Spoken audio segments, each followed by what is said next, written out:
What Marjorie fails to notice is that we have been fighting on the border. We fight on it every day. We passed our comprehensive border security package, H.R. 2, at the very beginning of this Congress. It's been sitting on Chuck Schumer's desk. We passed all the resolutions. We passed these acts out of the House, and they get stopped in the Senate.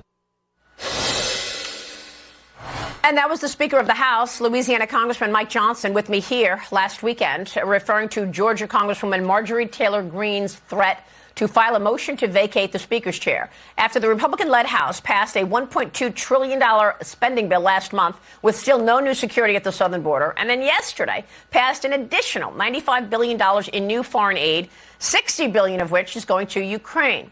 Since then, two other congressmen have joined Taylor Greene's effort to vacate the chair, Kentucky Congressman Thomas Massie and Arizona Congressman Paul Gosar, saying that Speaker Johnson surrendered House Republican leverage to secure the border by tying urgent aid to Israel to Ukraine. But the Congresswoman did not ultimately file the motion after the vote yesterday. Joining me now with the very latest is the woman herself, in this Sunday Morning Futures exclusive, House Oversight Committee member, Congresswoman Marjorie Taylor Greene. Congresswoman, thanks very much for being here. I want to give you the opportunity to respond to critics. First off, yesterday, we saw the bills pass, and you did not file the motion to vacate. Why not? That's right, Maria. I've been responsible with this the entire time. I support our majority, and I support having the majority in 2025.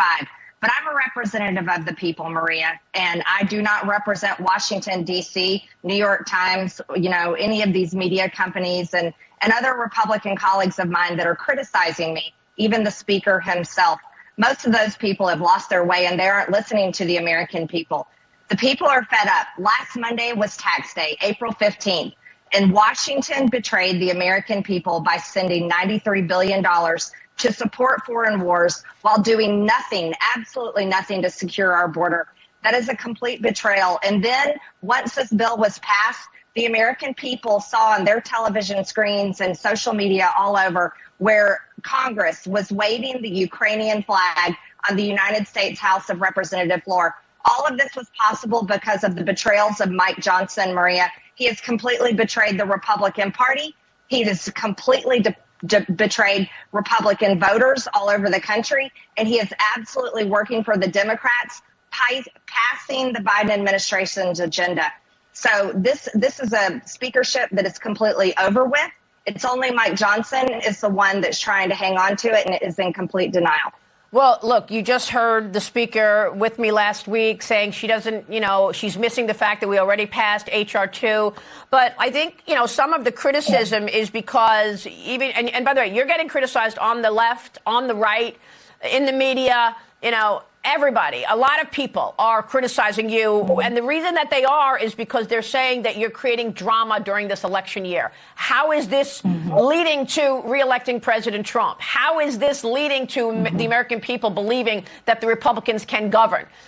People are saying, look, she's creating chaos. She's making the entire party look like it's disrupted. Your reaction and response to those criticisms? Yeah, those that are calling this drama are the very people that are responsible for the drama that the American people are having to live through every single day. Those on the left, those on the right, the uniparty that's in control of our government are the ones that have inflicted the American people with nearly $35 trillion in debt, ripped their border wide open and refuse. Speaker Johnson refuses to use his power as Speaker of the House to do any type of negotiating to secure the southern border and stop the madness in our country. The people criticizing me are not the American people. The American people agree with me, and I've talked to them, and I've seen it all over. They are outraged, and what they're saying is they don't want to vote for Republicans anymore because in their eyes, their opinion and how they feel and how they're treated, the Republican Party in charge right now is no different than the Democrat Party. It's one big uniparty that serves the world first and America last. So I really could care less about their criticism. They didn't send me to Washington. I do not work for them. As a matter of fact, I came to Washington because I myself, as a regular American, was fed up with the uniparty as well. So you want to know something? I don't apologize for standing firm in my belief and my faith and my absolute allegiance to the United States of America.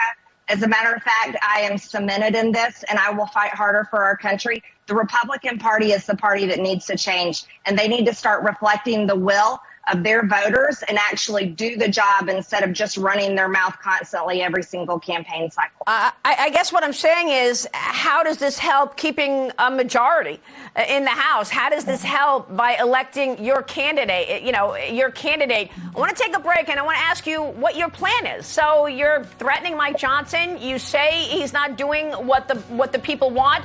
What is your alternative? Stay with us, Georgia Congresswoman. That's what I want to hear from you next. Marjorie Taylor Greene is here, and we'll be back in 1 minute's time. Welcome back, and I am back with Georgia Congresswoman Marjorie Taylor Greene. Okay, Congresswoman, you wanted Mike Johnson out. What is your alternative plan?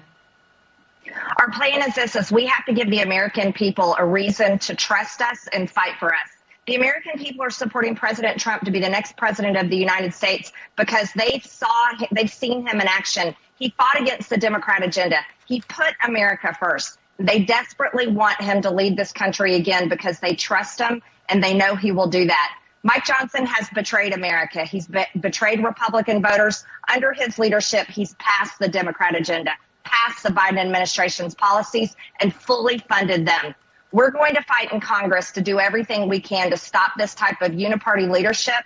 Mike Johnson's speakership is over. He needs to do the right thing to resign and allow us to move forward in a controlled process. Yeah. If he doesn't do so, he will be vacated. Well, with all due respect, you didn't give me a plan for the speaker's role. And again, does this mean you are going to file that motion at some point?